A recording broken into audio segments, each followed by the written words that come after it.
Hi everyone, welcome to Mathston. My dear students, please take out your notebook and let's continue the series of Paper 2 Biology lecture exam. So, my dear students, let's get started with the question number 1, which is for today.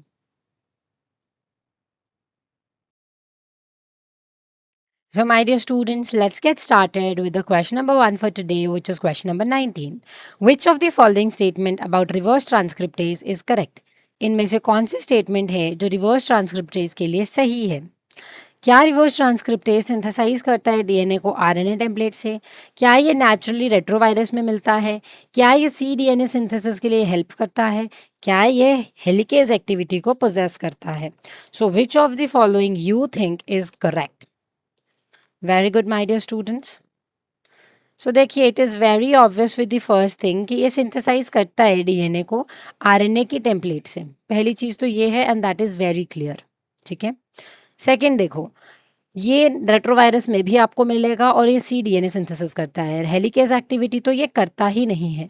So the correct answer would be your option number A, 1, 2 and 3. चलो second वाला question देखते हैं अभी. Which one of the following vectors can replicate both in E. coli and yeast? कौन सा ऐसा vector है जो बैक्टीरिया में भी यानी ई कोलाई में भी और यीस्ट में भी दोनों में एक्टिवेट करके अपने आप को रेप्लिकेट करा सकता है? तो इट इज़ वेरी ऑब्वियस, यैक. ठीक है, यैक. यैक के पास बेस पेयर्स भी ज़्यादा है. यैक.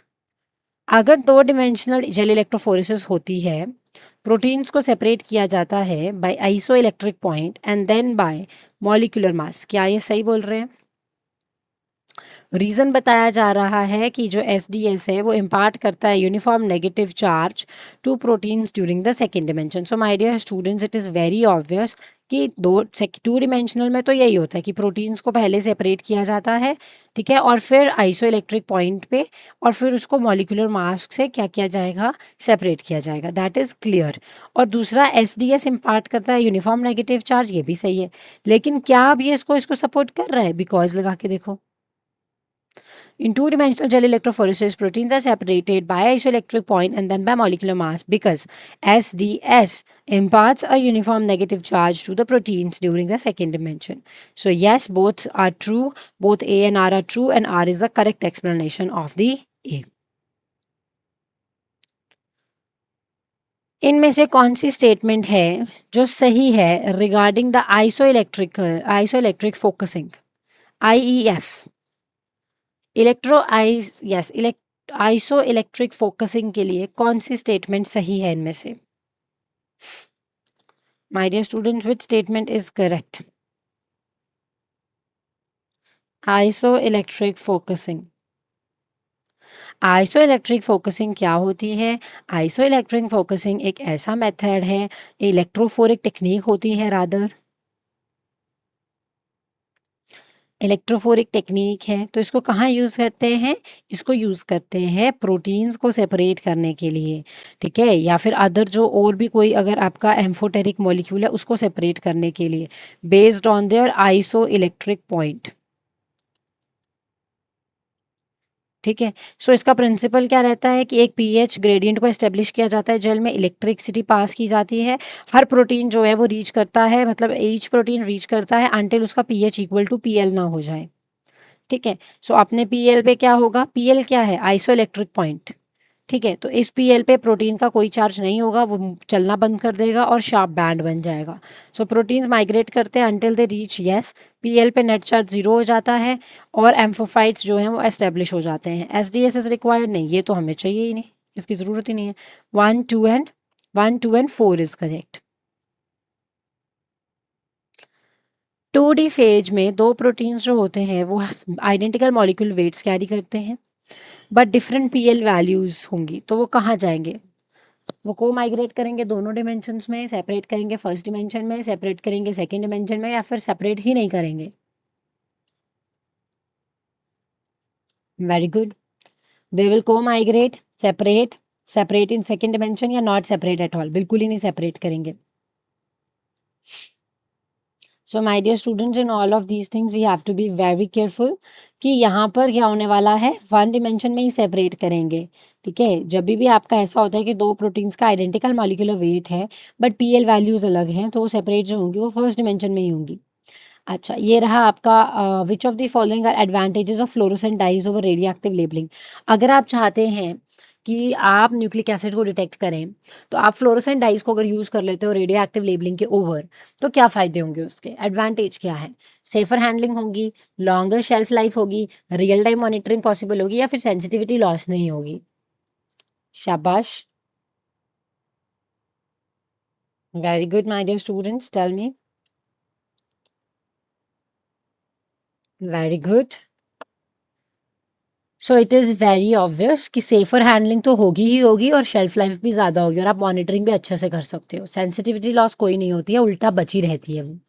नॉर्दर्न ब्लॉट कैसे डिफर करता है सदर्न ब्लॉट से, ये चीज़ आपको आनी चाहिए because we have already checked on this. Okay, very good.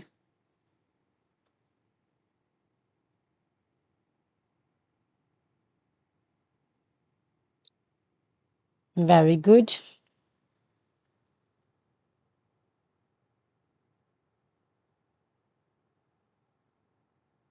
So my dear students, if I talk about this one, we need to understand कि नॉर्दर्न ब्लॉटिंग में क्या होता है। यस, नॉर्दर्न ब्लॉटिंग में और साउदर्न ब्लॉटिंग में difference क्या है कि आरएनए की ज़रूरत पड़ती है रादर देन डीएनए एनालाइज होता है साउदर्न ब्लॉटिंग में। ठीक है, सो उस पर डिफरेंस आता है। अच्छा, ये लीजिए, mRNA abundance can be estimated. MRNA की अबंडेंस को एस्टिमेट किया जा सकता है using northern blotting. Signal intensity is proportional to transcript abundance. बताओ दोनों सही हैं गलत हैं क्या है? वेरी गुड, शाबाश। So my dear students, it's very important to know, yes,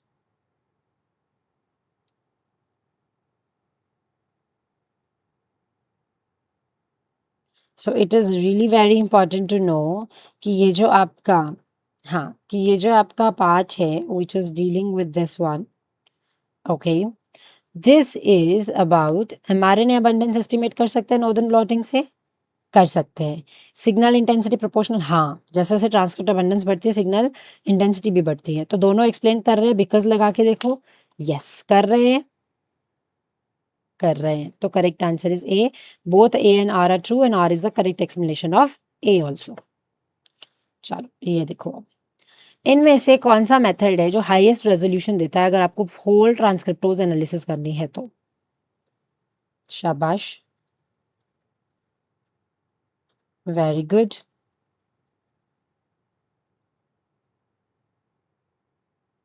very good my dear students, क्या होगा यहाँ पर?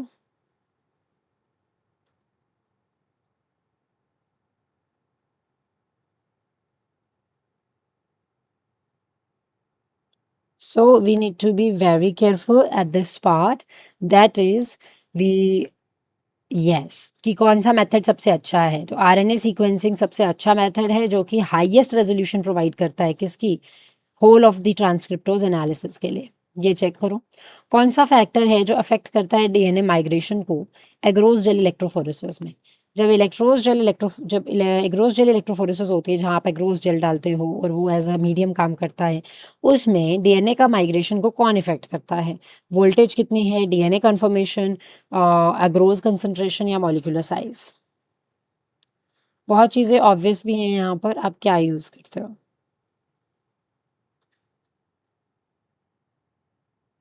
वेरी गुड,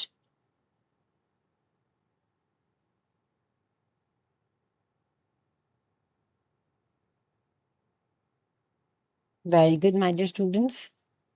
सो इसका करेक्ट आंसर क्या है? देखो, मॉलिक्यूलर साइज है, एग्रोस कंसंट्रेशन है, या डी आएगा, सब इम्पैक्ट करते हैं। वोल्टेज बढ़ गई, इलेक्ट्रोफोरेसिस में फ़र्क आ जाएगा। डीएनए अगर कन्फर्मेशन में फ़र्क आया उसमें भी आ जाएगा। अग्रोस कंसंट्रेशन, मॉलिक्यूलर साइज, ये सब वैरी करते हैं, तो फिर एग्रोस जेल इलेक्ट्रोफोरेसिस भी, उसमें भी डीएनए का माइग्रेशन काफ़ी हद तक वैरी कर जाता है।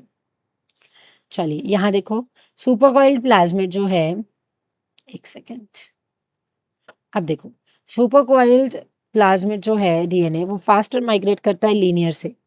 अगर साइज बराबर है, सुपर कॉइल्ड जो है वो ज़्यादा तेज़ी से माइग्रेट करेगा compared to the linear one. Okay, तो इसका करेक्ट आंसर बताइए क्या होने वाला है। Okay, so my dear students, दोनों करेक्ट हैं, बट आपको ये भी देखना है, दोनों करेक्ट है तो आपको ये भी देखना है, यस, आपको ये भी देखना पड़ेगा यहाँ पर कि लाइक दोनों एक्सप्लेन कर पा रहे हैं कि नहीं कर पा रहे हैं। तो पढ़ के देखते हैं। Super coiled plasmid DNA migrates faster than linear DNA of equal size because super coiled DNA poses a more compact structure. So correct answer आता है ऑप्शन नंबर ए। चेक करो question number 30।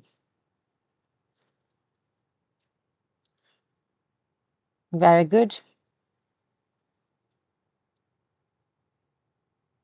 So my dear students, यहाँ पर एक चीज आती है, यहाँ पर एक चीज आएगी दैट योर कौन सा स्टेनिंग मेथड प्रोटीन डिटेक्शन के लिए सबसे अच्छा है।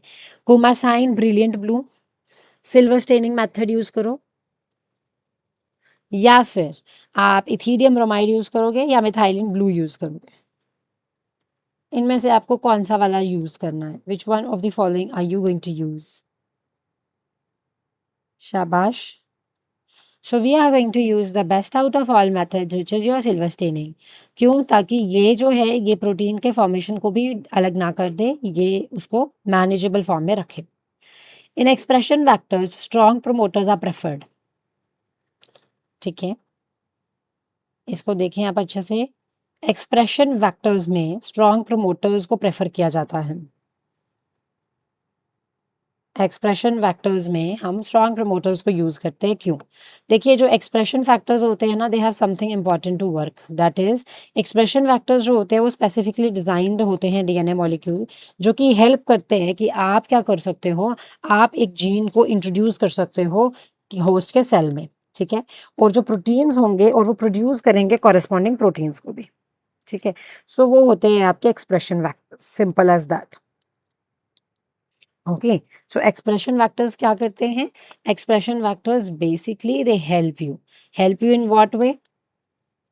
देखो, एक्सप्रेशन वेक्टर्स जो होते हैं वो स्पेसिफिकली डिजाइन हैं, डीएनए मॉलिक्यूल्स हैं, और इतना ही नहीं, वो आपको हेल्प भी करते हैं to introduce a gene into the host cell. So अगर आप यहाँ देखें एसेंशियल कंपोनेंट्स क्या होती है एक्सप्रेशन की, वी हैव ओरी। ठीक है, आपके पास यहाँ लिखती हूँ मैं, ओरी है, आपको सेलेक्टेबल मार्कर भी चाहिए होता है, आपको प्रमोटर भी चाहिए होता है और वो भी स्ट्रॉन्ग प्रमोटर, आपको मल्टीपल क्लोनिंग साइट्स चाहिए होती हैं, आपको टर्मिनेटर सीक्वेंस चाहिए होता है, और क्या चाहिए होता है आपको? आपको राइबोसोम बाइंडिंग साइट आरबीएस चाहिए, आपको फ्यूजन टैग्स चाहिए या रिपोर्टर्स चाहिए। ठीक है, ये थोड़े ऑप्शनल हैं बट चाहिए। So all of these things come up here. So the correct answer क्या आता है? ये ट्रांसक्रिप्टेंस को इंक्रीज करेगा, हाँ। ये रिकम्बिनेंट प्रोटीन यील्ड को इंक्रीज करेगा, हाँ। तो क्या ये ट्रांसलेशन को इम्पैक्ट करेगा या क्लोनिंग को? नहीं, उसमें तो इसका रोल ही नहीं है। इनमें से कौन सा एक्सप्रेशन सिस्टम है जो सबसे ज़्यादा सूटेबल है for producing proteins requiring extensive glycosylation? ठीक है, अगर आपको नहीं पता तो मैं बता देती हूँ, ग्लाइकोसाइलेशन क्या होता है।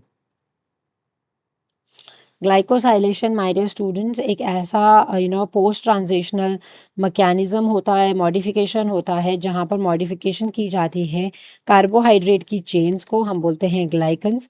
ये कोवलेंटली अटैच हो जाते हैं प्रोटीन्स के साथ या फिर लिपिड्स के साथ। तो it is something like this method. Glycosylation कहाँ होती है? ग्लाइकोसाइलेशन होती है ईआर एंडोप्लाज्मिक रेटिकुलम में या फिर गोल्गी अपरेटस में।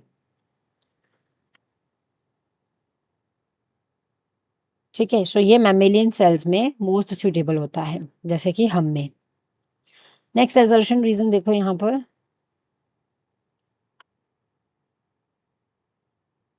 देखो, recombinant proteins produced in bacteria often form inclusion bodies. जो रिकॉम्बिनेंट प्रोटीन्स हैं जो बैक्टीरिया में प्रोड्यूस होते हैं वो ऑफन इंक्लूजन बॉडीज बनाते हैं। Protein folding machinery in bacteria में be inadequate for complex eukaryotic proteins. Which of the following is true? पहले तो रिकॉम्बिनेंट प्रोटीन्स जो बैक्टीरिया में होते हैं वो इंक्लूजन बॉडीज बनाते ही हैं, सो this is the correct statement, ये जो स्टेटमेंट करेक्ट है। दूसरी, प्रोटीन फोल्डिंग मशीनरी बैक्टीरिया में इनएडिक्वेट हो सकती है। हाँ, प्रोटीन मशीनरी जो बैक्टीरिया में है वो यूकैरियोटिक प्रोटीन्स बनाने के लिए कॉम्प्लेक्स मतलब कॉम्प्लेक्स चाहिए वहां पर, तो वो उसके साथ बीट नहीं कर सकती है। ट्रू है, both the statements are true, yes and R explains it very well. ठीक है, नेक्स्ट चेक करो। इनमें से कौन सा वेक्टर है जो फ्रीक्वेंटली यूज होता है एग्रोबैक्टीरियम मेडिएटेड प्लांट्स में, जैसे एग्रोबैक्टीरियम ट्यूमिफेशियंस में? कौन सा वाला वेक्टर हम सबसे ज्यादा यूज करते हैं my dear students? The one which we use maximum. Very good. बार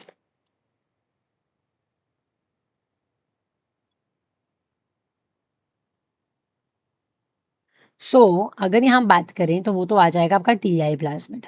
ठीक है, ये तो हर किसी को पता है। चलो, कौन सी स्टेटमेंट करेक्ट है टीआई प्लाज्मिड के लिए? देखें एक बारी।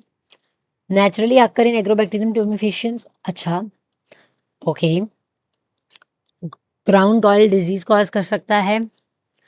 डीएनए को ट्रांसफर करने में हेल्प कर सकता है। ठीक है, उसके अलावा कॉमनली मॉडिफाई हो सकता है प्लांट जेनेटिक इंजीनियरिंग में।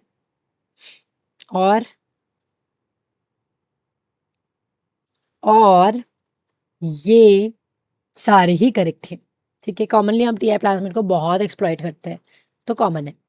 cDNA library prepared from liver tissues differ from the prepared from the brain tissue।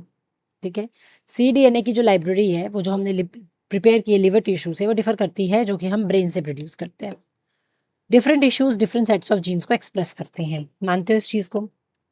ये क्वेश्चन वो कर सकता है जिसने कल की सीरीज में ये देखा हो कि लिवर वाले का मैंने एक क्वेश्चन डाला था, लिवर सेल का एक क्वेश्चन डाला हुआ था, बहुतों ने गलत भी किया था ये, बट ये चीज रहती है कि इसमें आपको को एक आइडिया है अबाउट दिस।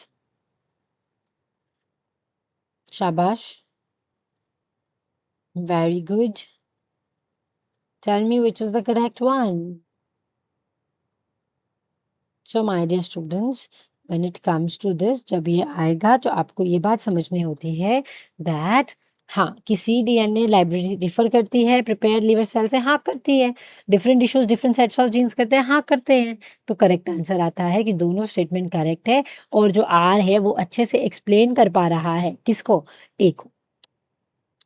ठीक है, अब यहाँ देखो, कौन सा इनमें से फॉलोइंग वेक्टर है जो ऑटोनॉमस रेप्लिकेशन सीक्वेंसेस को क्या करता है, एआरएस को क्या करता है?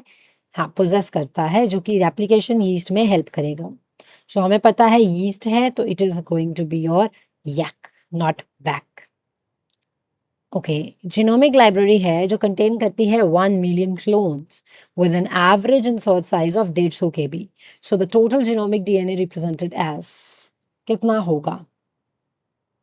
It is just cup of coffee for all of you जिन्होंने इसके बारे में पढ़ा हुआ है पहले। If you have read it before, it's very easy for you. शाबाश। What it would contain?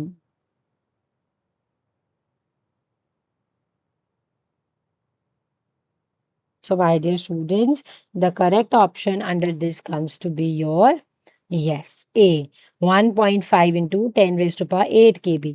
ठीक है, अगर आपको कंफ्यूजन है तो देखो सब में 1.5 ही लिखा हुआ, तब आपको देखना था कि 8 यहाँ कितना आएगा। ठीक है, हाँ तो मिलियन है और यहाँ पर 150 है, जीरो यहाँ से और मिलियन, तो यहाँ से आ जाएगा 1.5 into 10 raised to power 8 KB। I hope this is clear. चलिए, let's move with the next part which is about the which of the following are the characteristics of YAC vectors? Centromere sequence, telomeres, autonomous replication sequence, high stability compared with back। शाबाश, इनमें से क्या आ जाएगा यहाँ पर बताओ?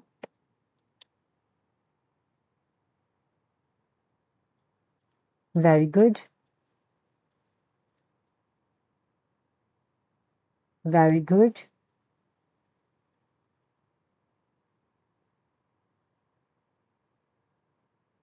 शाबाश। So my dear students, YAC vectors के पास क्या रहता है? यैक वेक्टर्स के पास सेंट्रोमियर सीक्वेंस भी होता है, टीलोमियर भी होता है और ऑटोनोमस रेप्लिकेशन साइट भी होती है, बट इसके पास इतनी ज़्यादा स्टेबिलिटी नहीं होती जैसे बैक के पास होती है। ठीक है, so that is one such thing. Okay, check the next one. BAC largely replace करते हैं यैक को बहुत सारे जीनोम प्रोजेक्ट्स में, और रीजन ये है कि बैक का लोअर रेट ऑफ काइमेरिज्म है और रीअरेंजमेंट है। What would you say about this?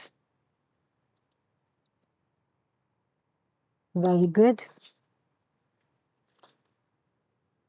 What would you like to say about that?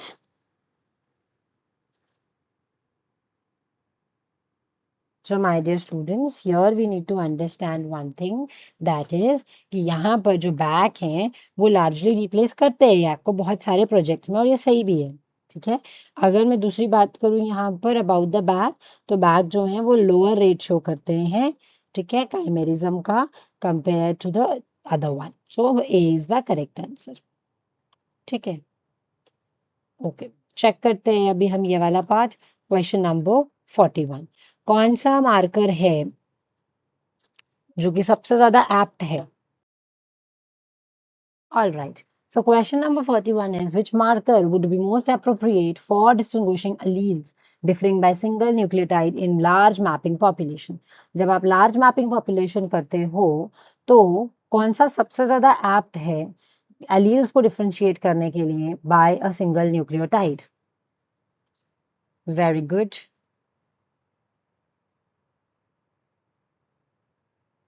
तो देखिए, when we are talking about the markers which are most suitable for distinguishing alleles differing by a single nucleotide in a large mapping population, RAPD, AFLP, SNP or ISSR, we need to have a look at the full forms as well.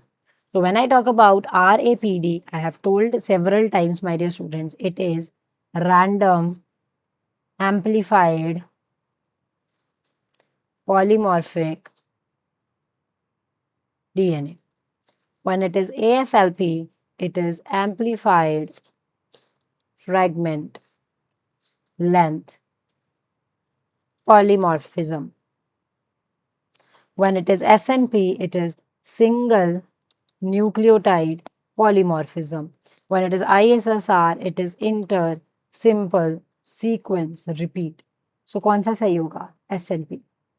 ठीक है, single nucleotide के लिए SNP। देखो full form से भी कई बार answer निकलता है ना।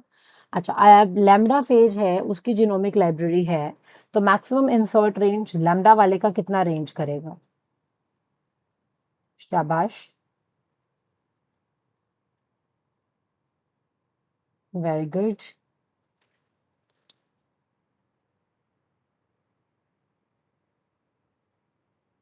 very good, my dear students. Tell me.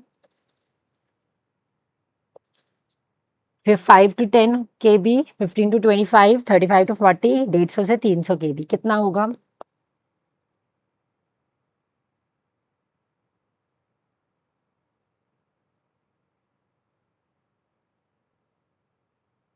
Very good,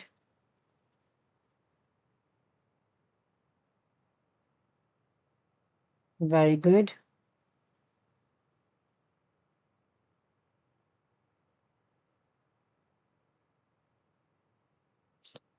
all right. So my dear students, let's have a look here. Yes, let's have a look here with this part, which is, yes,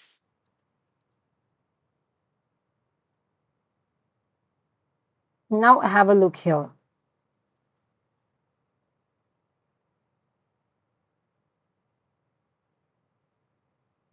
So the correct answer will be obviously 15 to 25 kb. इसके basis पे कुछ पहले भी था, right? तो अगर आपको एक याद होता है, बाकी याद होते हैं, तो आप इसको एक्सक्लूड करके भी निकाल सकते हो। Consider the following statement regarding the molecular markers.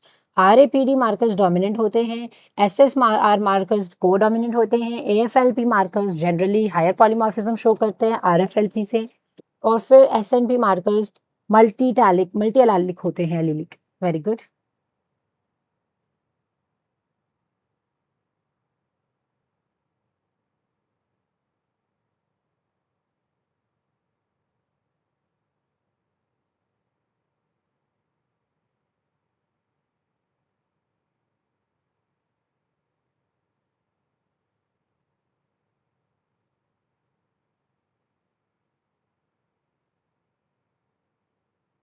Very good.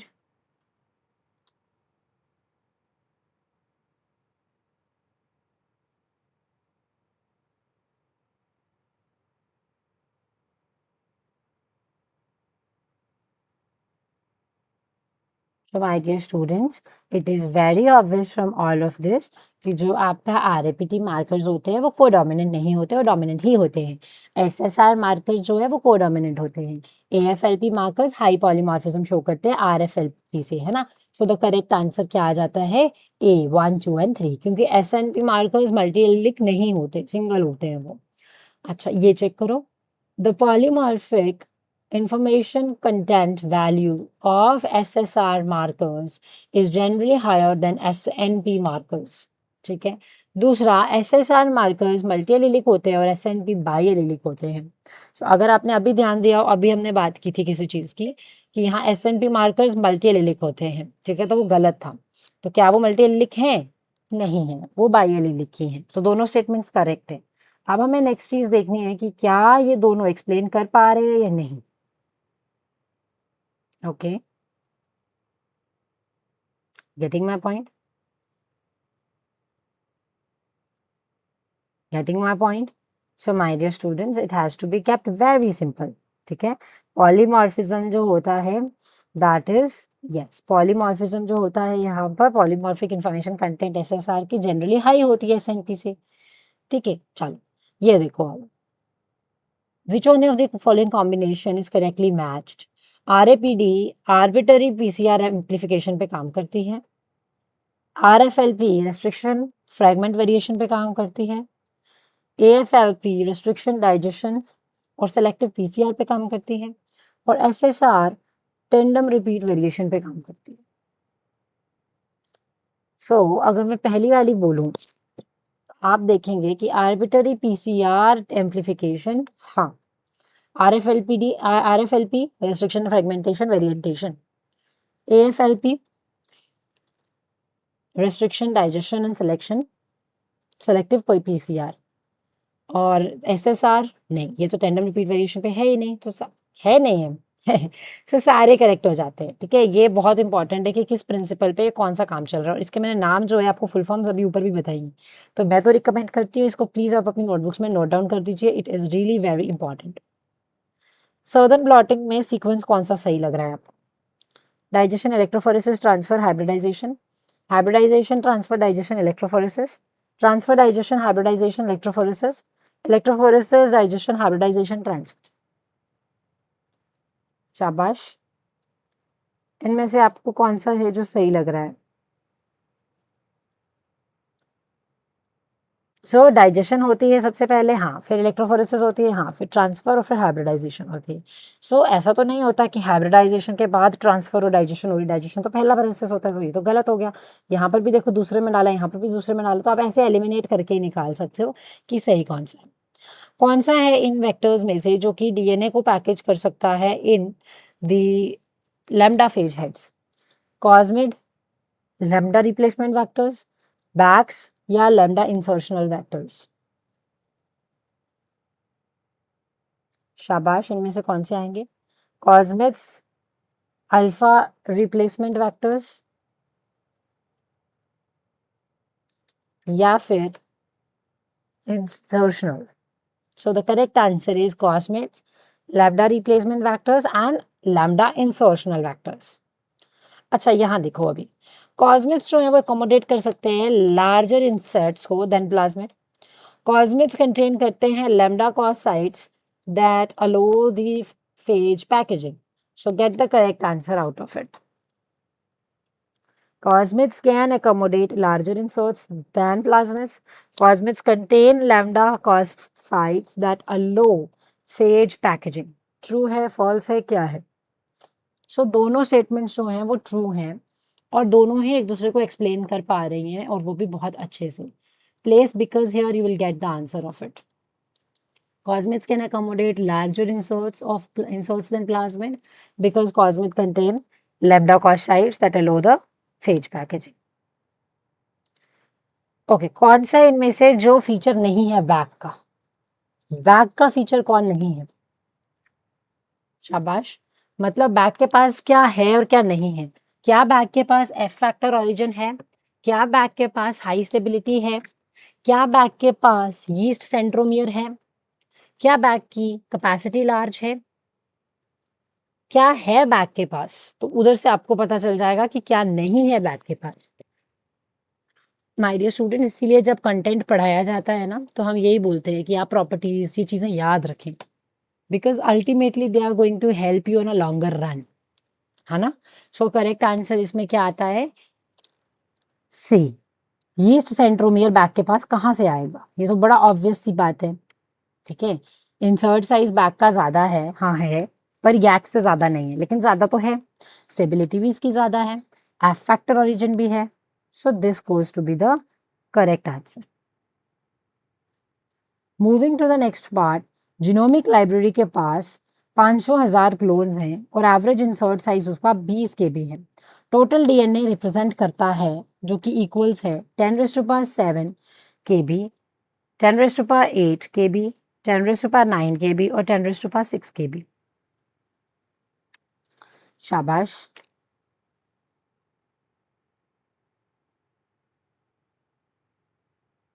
Very good.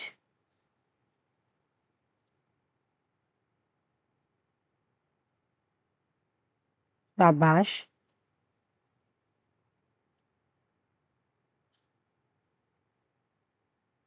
So the correct answer goes to be your 10⁻7 KB. ठीक है. अच्छा, कौन सा फॉलोइंग स्टेटमेंट है cDNA लाइब्रेरीज के लिए वो करेक्ट है? cDNA लाइब्रेरीज मेच्योर mRNA से बनती हैं. ये इनके पास इंट्रॉन्स नहीं होते, ये टिश्यू स्पेसिफिक होती हैं, ये प्रोमोटर रीजन्स को कंटेन करती हैं. Very good. So the correct answer goes to be yes, 1, 2 and 3. cDNA libraries में my dear students promoter regions तो नहीं होते, लेकिन ये मैच्योर mRNA से बनते हैं. दूसरा, इनमें इंट्रॉन्स नहीं होते हैं. तीसरा, ये टिश्यू स्पेसिफिक होते हैं. लिवर के सेल्स और लिवर के टिश्यूज होंगे अगर और ब्रेन के होंगे तो उनमें उनके जीन्स में तो फर्क आएगा ही. अच्छा, ये चेक करिए. cDNA लाइब्रेरी जो होती है वो प्रिपेयर होती है from the root tissue, may not contain rubisco gene transcripts. क्या समझते हो इससे? cDNA लाइब्रेरी है जो रूट टिश्यू से बनी है, उसमें रुबिस्को जीन ट्रांसक्रिप्ट नहीं हो सकते. It may not contain rubisco gene transcripts. शाबाश. cDNA library prepared from the root tissue may not contain Rubisco gene transcripts. And reason is gene expression varies among the tissues. So my dear students, अगर आप यहाँ पर because लगाएं और check करें whether it is suiting it well or not, तो आपको फिर पता चलेगा. Yes, it is suiting because gene expression vary करता है among the different tissues. जैसे मैंने अभी बताया, ब्रेन का और लिवर का दोनों के अलग अलग होंगे, राइट. जब आप आइसोइलेक्ट्रिक फोकसिंग करते हो तो प्रोटीन जो है वो माइग्रेट करना रुक जाता है. ऐसा क्यों? क्योंकि मॉलिक्यूलर वेट कांस्टेंट हो जाता है, क्योंकि नेट चार्ज 0 हो जाता है, क्योंकि एसडीएस कंसंट्रेशन घट जाती है, डिक्रीज हो जाती है, या बफर कैपेसिटी एग्जॉस्ट हो जाती है पूरी तरह से. क्या होता है इनमें से? What do you think? So my dear students, यहाँ पर जब ऐसा होगा तो नेट चार्ज जो है वो 0 हो जाता है, जिसकी वजह से प्रोटीन्स माइग्रेट करते करते रुक जाते हैं. ओके, ये चेक करिए. कौन सा है इनमें से फॉलोइंग टेक्निक जो हाईएस्ट रिजॉल्विंग पावर देता है प्रोमोटर की एनालिसिस के लिए? प्रोटियोम एनालिसिस के लिए हाईएस्ट रिजॉल्विंग पावर कौन देगा? SDS phase, एग्रोज electrophoresis, 2D phase और वेस्टर्न ब्लॉटिंग. शाबाश. Which one of the following is going to be correct? Ultimate correct कौन सा होगा? एब्सोल्युटली इसमें हो जाएगा 2D फेज। तो ये कहीं ना कहीं हमने एलिमिनेशन में पहले भी सीखा है कि जो चीज़ आपको लगता है नहीं है उसको काटिए और जो चीज़ है वो बच जाएगी। सो 2D phase is the one which is highest resolving power for the proteome analysis. Now many of you might not have gone through it like nicely, but अगर मैं आपको बताना चाहूँ about this, I would say that proteome जो analysis है वो बहुत important part है। बहुत सारी टेक्निक्स इन्वॉल्व होती हैं। प्रोटियोम एनालिसिस में क्या किया जाता है? लार्ज स्केल स्टडी की जाती है। किसकी की जाती है large scale study? Entire set of proteins की, सभी प्रोटीन्स की। तो इसीलिए हम इसे बोलते हैं प्रोटियोम। ठीक है, expressed by the biological system. यहाँ पर इसमें ये मैप करता है प्रोटीन की आइडेंटिफिकेशन को, प्रोटीन की अबंडेंस को, प्रोटीन की मॉडिफिकेशन को और प्रोटीन के इंटरैक्शंस को भी। Got my point? So it is very much important.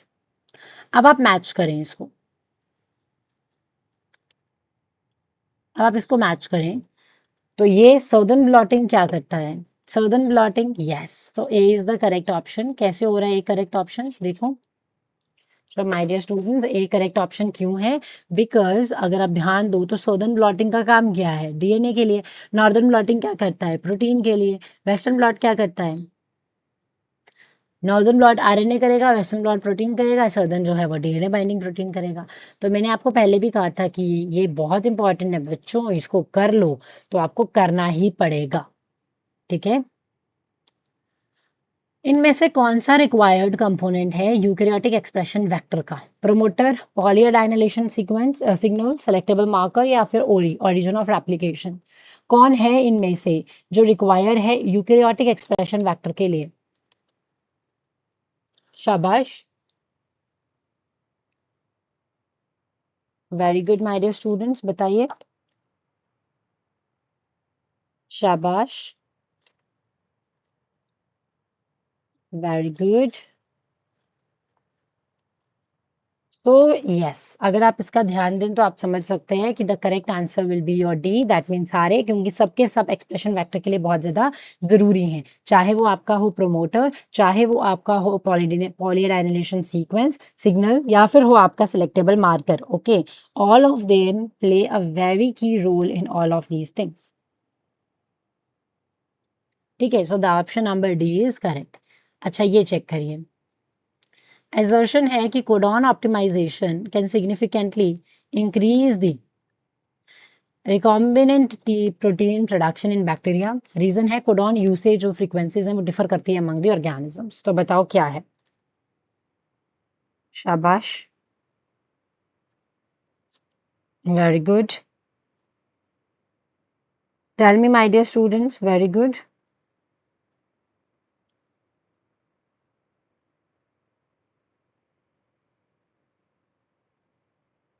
शाबाश, which one is the correct one? So the correct answer for this one goes to B and turns out to be A. Codon optimization significantly recombinant protein production को bacteria में influence कर सकता है। हाँ, कर सकता है। कोडॉन यूसेज जो वे फ्रीक्वेंसीज हैं वो डिफर करती हैं अमंग द ऑर्गेनिजम्स। हाँ, डिफर करती हैं। Okay, so this one goes to be the correct one. Okay, check the next one. Which of the following statements regarding recombinant protein expression are correct? इनमें से कौन सा recombinant protein expression के लिए correct है? शाबाश, बैक्टीरिया रैपिडली ग्रो करते हैं, बैक्टीरिया परफॉर्म नहीं कर सकते कॉम्प्लेक्स ग्लाइकोसाइलेशन। मैंने आपको कॉम्प्लेक्स ग्लाइकोसाइलेशन के बारे में पहले से ही बताया हुआ है। और बताओ, मैमेलियन सेल्स जो होते हैं वो अलो करते हैं ऑथेंटिक पोस्ट ट्रांसलेशन मॉडिफिकेशंस को। प्लांट एक्सप्रेशन सिस्टम एलिमिनेट करता है सारे के सारे कंटामिनेशन रिस्क को। Yes, plant expression system eliminate कैसे कर सकता है? नहीं कर सकता। Probability that the genome sequence is represented in library is given by, ये फॉर्मूला है। ये तो लाइक जब आप ये पढ़ रहे होगे जीनोमिक सीक्वेंसिंग की लाइब्रेरीज में जब प्रोबेबिलिटी पढ़ रहे होगे तब तो आपने ये फॉर्मूला पढ़ा होगा। And that is an important constituent, right? That is an important part. So which one is the correct?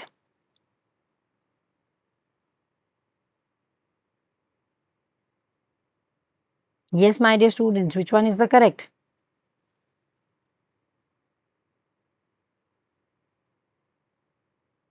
So the option is going to be the A1 only. Formula याद रखेंगे, जहां पर G जो है वो genome का size है, I insert का साइज है।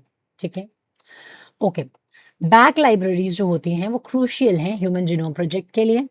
बैक क्लोन इनेबल करता है stable maintenance of large genomic fragments. तो दोनों स्टेटमेंट्स करेक्ट है माय डियर स्टूडेंट्स। आप कंफ्यूज पता कहाँ हो रहे हो कि ये बैक है और वो यैक है। यैक का नो डाउट ज्यादा है, बट बैक भी तो लिस्ट में ज्यादा ही है ना, सबसे ज्यादा यैक है। यहाँ कंपैरिजन तो पूछा ही नहीं आपसे, तो फिर आपको किस बात की वरी है। Okay, super difficult question for you. Okay, so this is going to be super difficult one. तो अब आप डर गए होंगे सुपर डिफिकल्ट है तो चलो, कौन सा है इनमें से मार्कर सिस्टम जो सबसे ज्यादा सूटेबल है high genome wide associating association studies के लिए। तो यहाँ आपको पता लगता है GWAS क्या है। This is genome wide association studies, और वो भी हाई डेंसिटी के लिए हम पूछ रहे हैं। रैप्ड है, AFLP है, SSR है या SNP है। सो SNP है। कौन सा मार्कर है जिसको प्रायर सीक्वेंस इंफॉर्मेशन की जरूरत तो पड़ती ही पड़ती है। कौन सा ऐसा मार्कर है which requires prior sequence information. शाबाश, so that is really correct. ठीक है, the correct answer goes up to here to your A option 1 and 2.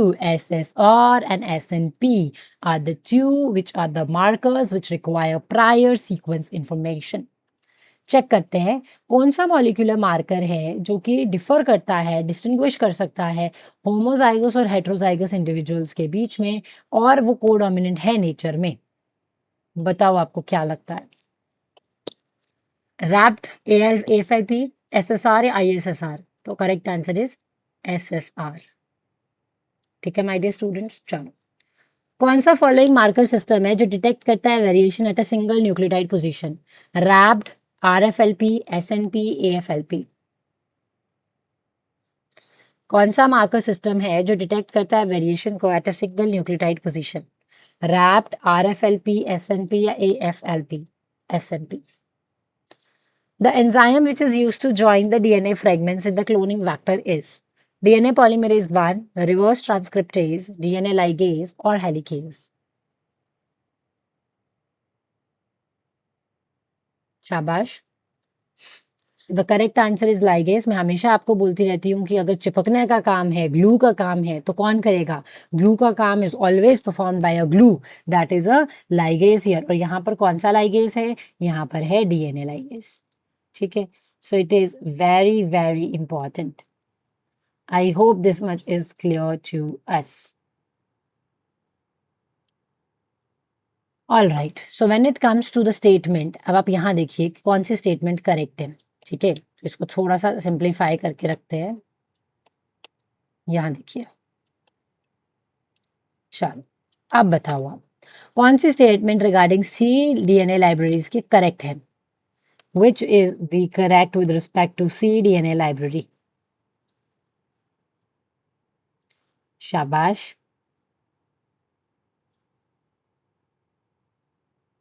Very good.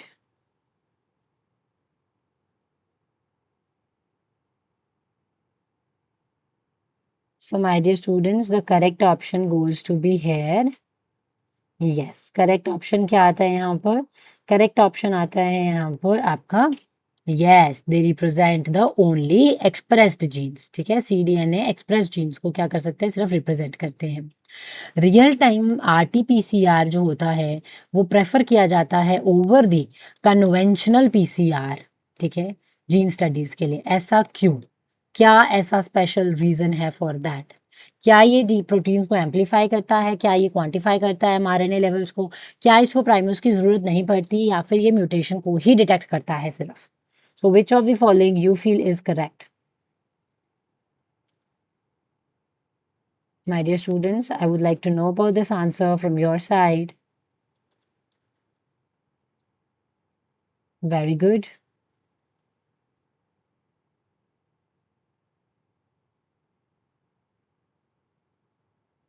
Very nice. So here the correct answer turns out to be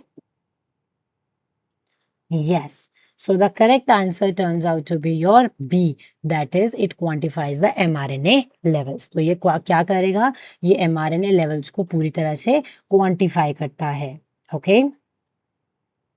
All right. So my dear students, today we will keep this much for now and we will be continuing the next part in the next class.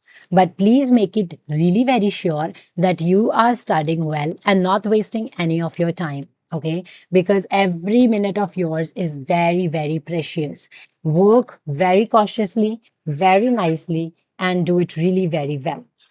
Any doubts, my dear students, you would like to ask in the comment box, you are free to do so. So take care, have a good day. Bye bye. Bye, my dear students. Have a very wonderful day. Bye. Lots of love. Bye bye.